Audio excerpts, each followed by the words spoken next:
Well, speaking of undermining, it's not just China's influence in the Middle East that's causing concern. Fox News' Azra Namani reports that a network of pro-Iran and pro-China professional protest groups funded by Neville Roy Singham, an American tech tycoon living in China, are launching these rapid response mass mobilizations in the U.S. So these groups organize demonstrations against the war in order to change public sentiment and pressure President Trump to cave to Iran's demands. Just this week, they mobilized in response to President Trump's earlier deadline for a ceasefire.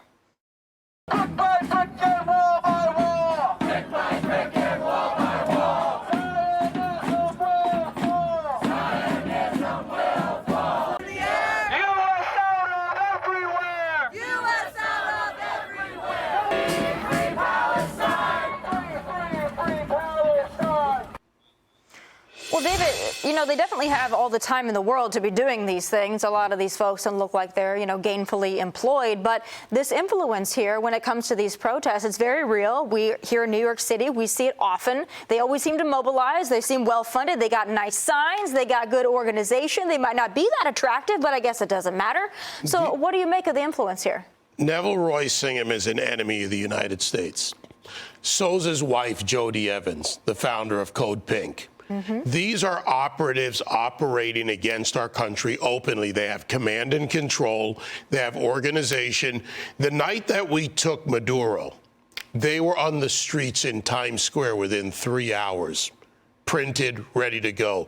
They are working and coordinating worldwide. He's one of the most dangerous actors for China in this country. Yes, in other countries, but primarily here. He hates America. His wife hates America. These people they put on the street, whether they're ignorant, willful, or part of it or not, they're building an energy in this country. And they're also taking pro-Hezbollah protesters into Times Square.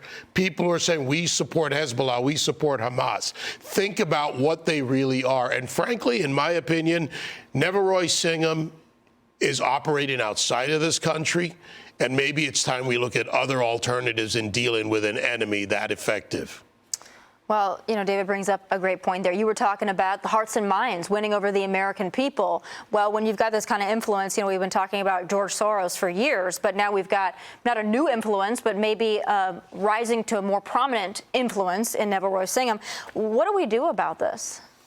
Well, the problem is, I don't know that the goal for people like this is to get us to stop the war in Iran. I think the goal there is to sow division among the American people and between America and our allies. I mean, look at President Trump's frustrations with NATO. Nothing makes China happier than seeing opportunity to come and say, oh, well, we'll take care of the strait, or we'll help you get your oil, or we'll help you with your money, we'll lend you money. And so that's the type of division, that's the type of war China wants to fight.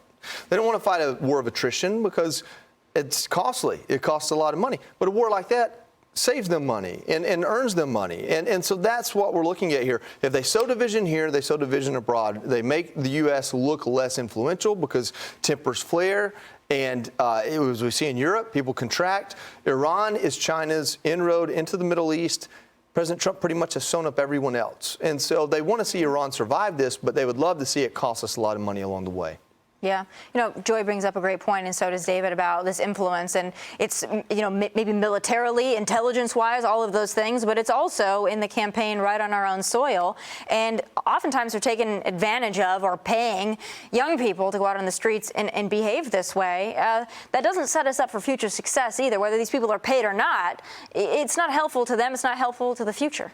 Well, and also if you consider, a lot of times the left-wing media ends up being a player in this, with the people took to the streets, because it isn't just about chaos, it's about the appearance of chaos. And that's what matters to China, is that we seem destabilized here by our own people, when in fact this is organized manipulation, not organic thought and organic speech. When you're organizing within a matter of hours and you end up with hundreds and thousands of people, that's a vast network. And you look at these organizations, Code Pink, the Palestinian Youth Movement, Refuse Fascism. We've been talking about these groups for I don't even know how long. Yeah. Well, this was definitely the year to get into the sign business and the flag business.